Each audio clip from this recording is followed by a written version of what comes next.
Hello, everyone. So, Appeal Court has affirmed Okpebholo, I really don't know how to pronounce her name, as Edo governor.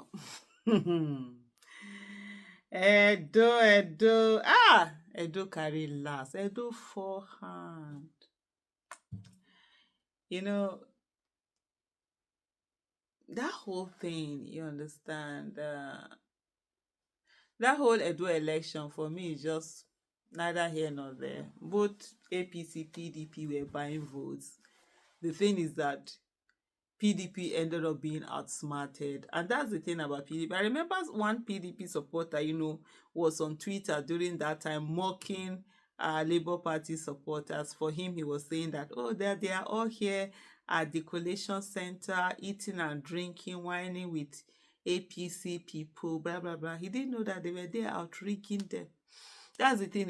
PDP always think that they and APC will be the only parties, not knowing that if APC does not even want that PDP to exist. So for me, that's why I just say, well, after all, now who sabi rig pass, now rig out, abi. So there's no sympathy for me that I have there. A lot of people sold their votes, people were voted. But this one now added Jara to the things that they did, and of course they went to court. The first court has did show that affirmed Okpebholo as the winner. Igodalo then went to appeal court, and appeal court has done this, and so the next thing that is open for him is for him to go to Supreme Court. And here we have Channels TV says, in its immediate response, the PDP said that the verdict of the Appellate Court will be contested at the Supreme Court. The Court of Appeal sitting in Abuja on Thursday upheld the election of Monday Okpebholo as the governor of Edo State and dismissed the case of Aso Ighodalo, the candidate of the People's Democratic Party in the September 21, 2024 governorship election in the South state. Delivering a judgment, three-member panel of the Appellate Court led by Justice Mohammed Danjuma unanimously held that the appeal by Ighodalo was unmeritorious and dismissed it. The court held that the appellants failed to show that the election tribunal erred in its decision and proceeded to affirm the judgment of the tribunal. However, Ighodalo has rejected the judgment and said the verdict of the appellate court would be contested at the Supreme Court. And you see,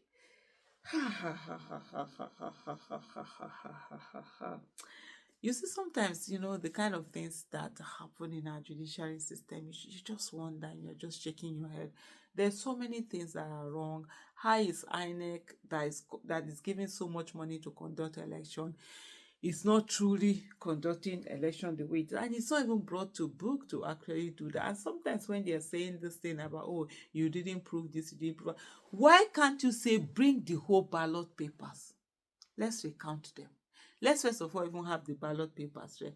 Although for some of them, what they just do now is to go ahead and complete and take it. So it's almost like you if you come through this way, they will go through that way and all of that. At the poll last September, Okpebholo of the All Progressive Congress (APC) secured 291,667 votes to defeat PDP's Ighodalo, who got 247,274 votes, and Olumide Akpata of the Labour Party, who came a distant third in the race with 22,763 votes.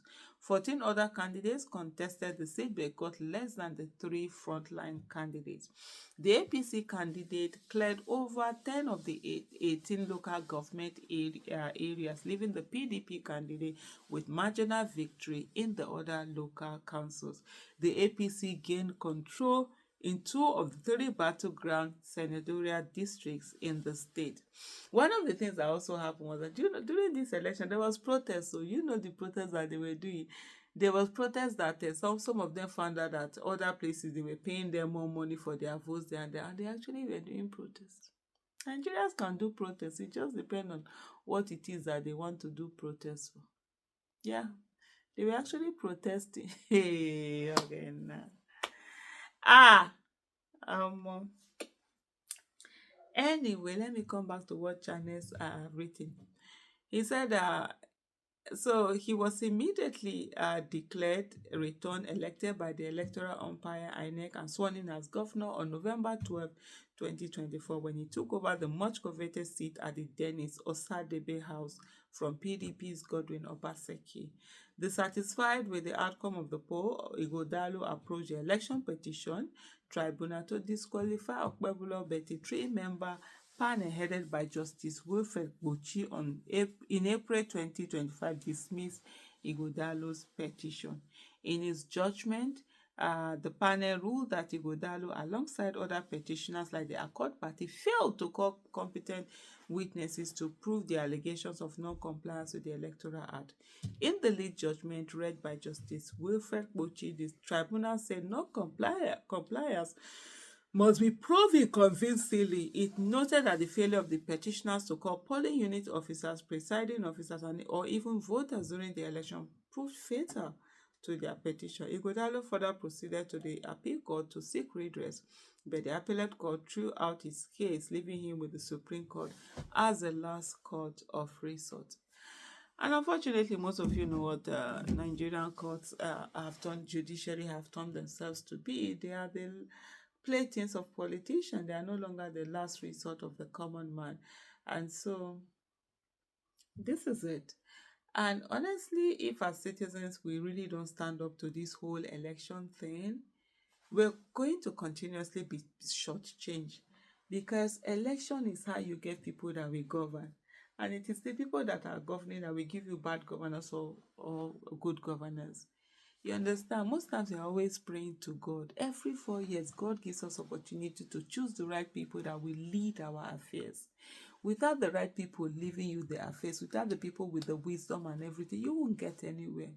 It's just like when you had the time in Egypt, you understand, where there was going to be starvation. You saw what happened. It took a leader hearing about someone who could interpret dreams for him to say, okay, come and interpret my dreams. And based on that, he was able to make choices for his people, that ended up with the people not starving. To the extent that people from other places had to not be coming to the Egypt to come and buy food. God will not do for us what he has given us capacity for us to do for ourselves. I know there are a lot of religious merchants who prey on people's fear, who tell you to do nothing and keep praying to God, because that way you continue to enrich them. But sometimes we have to realize that the greatest miracle that God gave us is our brain. Let's use it. Let's use it and stop just sitting down and doing nothing while these whole politicians are using our head anyhow.